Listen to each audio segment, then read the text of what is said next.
ഇന്ന് ഞാൻ നോമിനേഷൻ കൊടുക്കാൻ വരുമ്പോൾ എൻ്റെ ഒരു പ്രതിഷേധ സൂചകമായി ഞാൻ ഈ വസ്ത്രം ഇത് നമ്മുടെ ശരീരഭാഗങ്ങളെല്ലാം കവർ ചെയ്യുന്ന ഒരു വസ്ത്രമായതുകൊണ്ട് ഇങ്ങനൊരു വേഷം ധരിച്ചു എന്ന് മാത്രം. ഇപ്പോഴത്തെ ഭാരവാഹികൾ ഇരിക്കുന്ന ഈ അസോസിയേഷനിൽ എൻ്റെ മുൻ അനുഭവത്തിന്റെ പേരിൽ എനിക്ക് ഇവിടെ വരാൻ ഏറ്റവും യോജിച്ച വസ്ത്രവും ഏറ്റവും നല്ല വസ്ത്രവും ഇത് തന്നെയാണെന്ന് എനിക്ക് തോന്നിയത് കൊണ്ടാണ് ഇങ്ങനൊരു വേഷത്തിൽ ഇവിടെ വന്നത്. അസ്സലാമു അലൈക്കും വറഹ്മത്തുള്ളാഹി വബറകാതുഹു. അൽഹംദുലില്ലാഹ് അസ്സലാത്തു വസ്സലാമു അലാ റസൂലില്ലാഹ് വഅലാ ആലിഹി വ അസ്ഹാബിഹി അജ്മഈൻ. അമ്മാ ബഅദ്.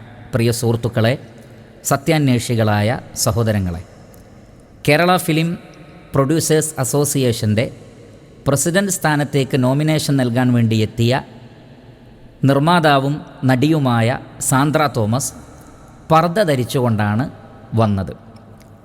പതിവ് വേഷത്തിൽ നിന്ന് മാറി എന്തുകൊണ്ടാണ് നിങ്ങൾ പർദ്ദ ധരിച്ചു വന്നത് എന്ന ചോദ്യത്തിന് അവർ നൽകിയ മറുപടിയിൽ നിന്ന് ഇസ്ലാം മുന്നോട്ട് വെക്കുന്ന സ്ത്രീകളുടെ വസ്ത്രധാരണമായ പർദ്ദയുടെ സന്ദേശം എന്താണ് എന്ന് മനസ്സിലാക്കാൻ കഴിയുന്നതാണ്. ആ സ്ത്രീ പറഞ്ഞത്, തുറച്ചുനോട്ടം ഇല്ലാതെയാക്കാൻ, ലൈംഗിക ചുവയുള്ള സംസാരങ്ങളിൽ നിന്ന് രക്ഷപ്പെടാൻ, അതിനു വേണ്ടിയാണ് പർദ്ദ ധരിച്ചിട്ടുള്ളത് എന്നാണ്. അതേപോലെ തന്നെ അവർ ചേർത്ത് പറഞ്ഞു, അവർക്ക് പല മോശമായ അനുഭവങ്ങളും അവർ വന്ന ആ സ്ഥലത്ത് നിന്ന് ഉണ്ടായിട്ടുണ്ട്. അതുകൊണ്ട് അതുപോലെയുള്ള ഒരു സ്ഥലത്തേക്ക് വരുമ്പോൾ ഏറ്റവും സുരക്ഷിതമായ വസ്ത്രം അത് പർദ്ദയാണ് എന്നാണ് അവർ പറഞ്ഞിട്ടുള്ളത്.